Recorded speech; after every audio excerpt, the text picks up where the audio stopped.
안녕하십니까. 맨눈으로 세상의 흐름을 읽어드리는 Y타임 정세 분석의 추부길입니다. 중국의 권력 구도가 완전히 시진핑 중심의 확고한 1인 체제로 변하고 있습니다. 우선적으로 중국을 통치하는 결정적 권한이 행정부라고 할 수 있는 국무원에서 중국 공산당으로 넘어가면서 시진핑 1인 지배 체제를 강화했다라고 볼 수가 있을 겁니다. 지난 7일 열린 전국 인민대표대, 이걸 전인대라고 그러죠. 전인대 14기. 14기는 2023년부터 2027년까지입니다. 이 14기 1차 회의, 두 번째 전체회의에서 샤오제 중국 국무원 비서장은 이번 당정기구 개혁 중에서 정부에 해당하는 부분인 국무원 기구 개혁 방안을 전인대 대표 2,943명에게 설명을 했습니다. 이 샤오 비서장은 이번 기구 개혁에 대해서 당 중앙으로 집중되고 통일된 영도 강화를 중심으로 삼는다라고 설명했습니다. 여기서 이 통일된 영도 강화라는 게 뭐냐면 당의 핵심인 시진핑 총서기의 권한을 강화한다, 이런 뜻입니다.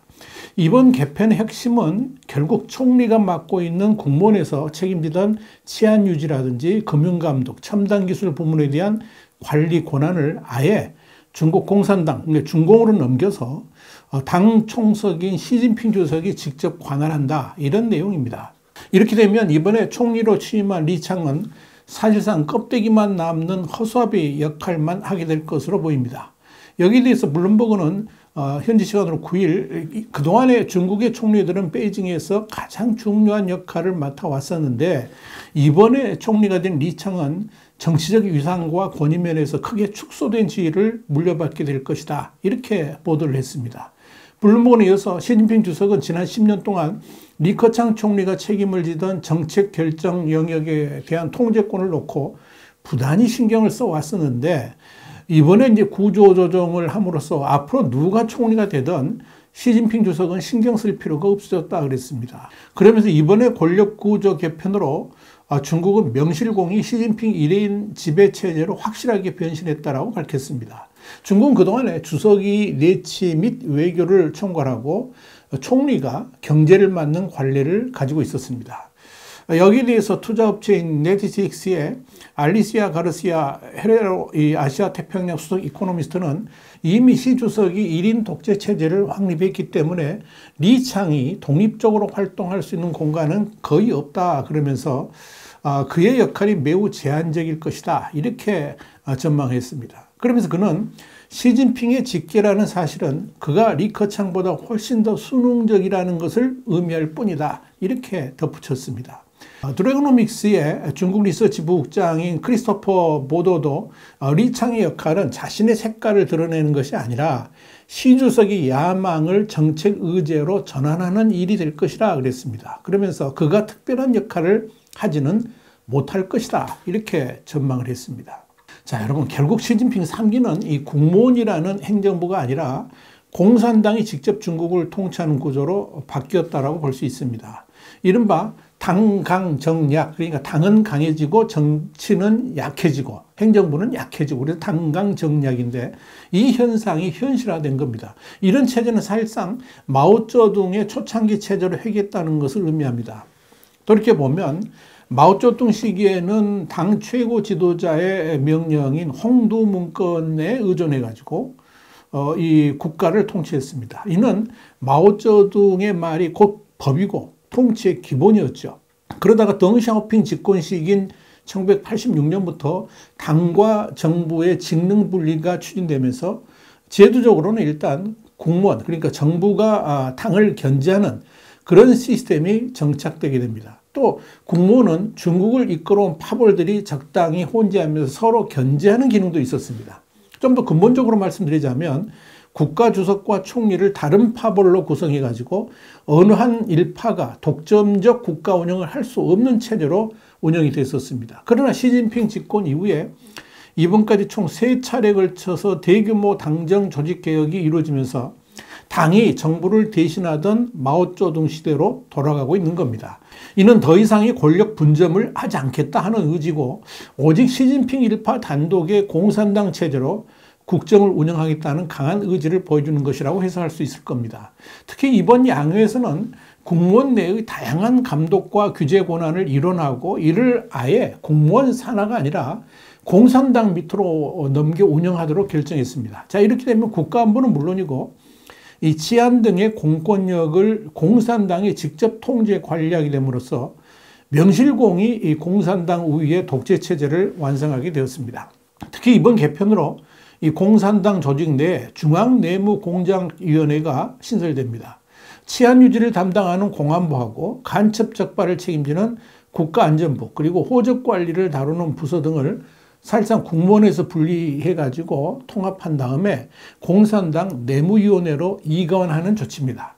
또 중국 경제의 핵심인 금융 분야도 공산당 산하로 옮깁니다. 증권을 제외한 은행, 보험, 증권 감독 부문, 그리고 중앙은행의 금융지주사 감독 등을 통합해가지고 당내에 설치하게 될 중앙금융공작위원회, 그리고 금융위원회에 넘기게 되는 겁니다. 이 중국 공산당 직속의 금융위원회는 지난 1998년 설립돼가지고 2003년까지 존재했던 기구입니다. 당시에 이 원자보 부총리가 금융위원회 주임 자격으로 국유은행 같은 이런 금융기관의 인사권을 장악해서 불량 채권 처리, 이런 금융개혁을 주도한 바 있습니다. 그런데 그렇게 사라졌던 금융위원회를 20년 만에 부활시키는 이유는 미국의 제재 때문에 3조 달러가 넘는 중국의 외환 보유고가 동결되는 등의 이런 미국의 금융 제재를 염두에 둔 대응력 강화다, 이런 분석이 나옵니다.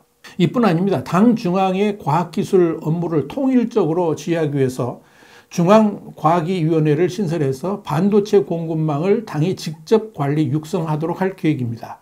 또 인공지능, 그러니까 AI 산업의 기초자원인 빅데이터 관리도 이 국가데이터국을 만들었는데 이것도 공산당 아래로 넘겼습니다. 이렇게 통치체제를 바꾸면서 공무원은 5% 이상의 인원 감축도 실시합니다. 이런 감축은 지난 1998년 이후에 최대 규모입니다.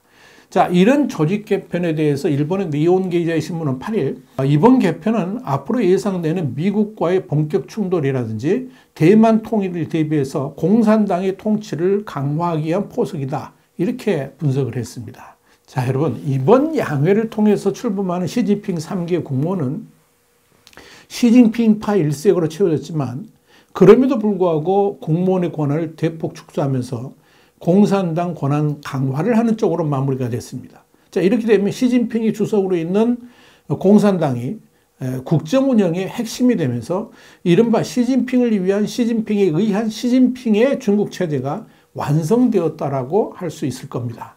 자, 이런 체제는 몇 가지의 시사점을 던져줍니다. 우선 국무원의 권한과 역할이 대폭 축소됨으로써 앞으로 누가 총리가 되든 허울뿐인 제2인자로 유상이 격화될 겁니다. 이걸 다른 말로 표현하자면 중국 내에 사회 혼란 같은 것을 인해 가지고 분위기 전환을 위해서 인적 쇄신을 하면서 시진핑파가 아니라 다른 공청단 계열의 인물, 이런 사람들을 상징적으로 총리로 내세운다 할지라도 시진핑 체제는 별다른 영향을 끼치지 못하게 된다는 겁니다. 이미 권력의 핵심 권한들이 모두 공산당 직속으로 넘어가 있기 때문에 그런 거죠. 또 하나, 이번 조직 개편이 보여주는 것은 시진핑 주석이 아무도 신뢰하지 않는다는 것을 말해줍니다. 이건 시진핑 스스로 만들어왔던 역사가 이런 교훈을 던져줬다라고 볼 수 있습니다. 시진핑이 10년 전에 주석직에 올랐을 때 어느 누구도 시진핑이 반대파들을 숙청하면서 독재적 권한을 추구할 것이다, 이렇게 생각하지를 않았습니다. 마지막까지 리커창과 주석직을 놓고 경합을 했지만 그래도 시진핑이 다른 경쟁 계파들에게 너무 깊이 관여되어 있지 않은, 그래도 사실상 중립적인 무색 무취의 인물이었기 때문에 이런 중립적 인사인 시진핑을 주석직에 임명하기로 여러 계파들이 합의를 했던 겁니다. 그런데 시진핑은 자신이 주석직에 앉자마자 가장 먼저 했던 일이 자신의 권력 기반 강화였습니다. 그러면서 대대적인 호랑이 사냥에 나섰던 겁니다. 이른바 부패척결이라는 명분으로 정적들을 숙청하기 시작했죠.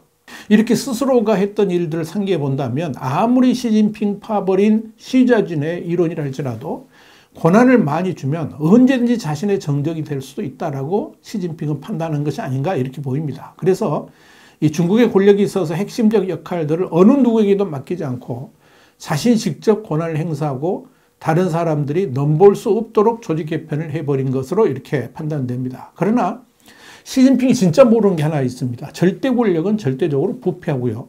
또 그런 절대 권력은 한순간에 넘어질 수 있다는 사실입니다. 이제는 중국에서 일어나는 모든 일의 책임을 시진핑 주석이 오롯이 직접 책임져야 됩니다. 어느 누구에도 책임을 전가할 수가 없습니다.